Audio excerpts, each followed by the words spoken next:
hit my head off the dashboard. Somehow that I had flew to the back.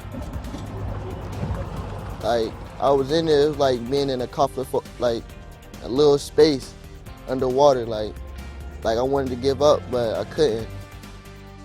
That was Brian Henry, one of two survivors of what officers are calling one of the worst accidents in recent Ohio history. 6 teenagers killed in an early morning crash in Warren. Henry and another young man punched through the back window of the SUV, swam out, then ran a quarter mile to call 911.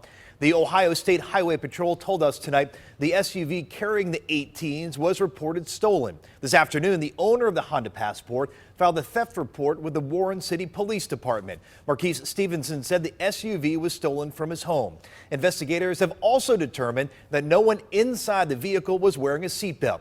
Officers did not find any defects in the SUV that contributed to the crash. Tonight, hundreds of people gathered for a vigil to remember the 6 teenagers killed. News Channel 5's John Cossack is live in Warren now and joins us with the latest. John. There are 40,000 people who live here in Warren, and it is safe to say tonight that just about every one of them has been impacted in some way by what happened here yesterday morning.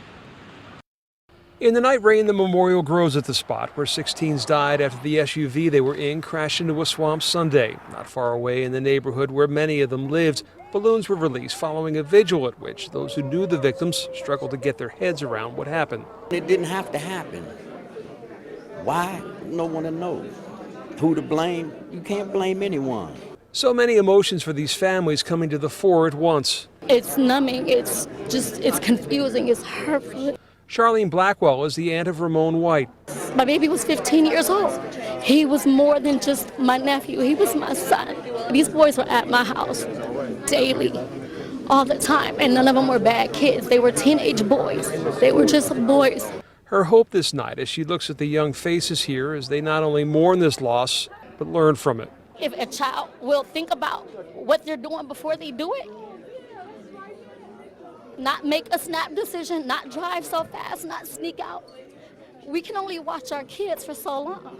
And at a certain time, you just have to trust God that He's going to keep their hands around them and He's going to protect them. And Charlene was saying that many of these kids were friends because in many cases their parents and grandparents were friends going back generations, so the hurt they feel tonight, they feel on many different levels. Reporting live in Warren, John Cossack, News Channel 5.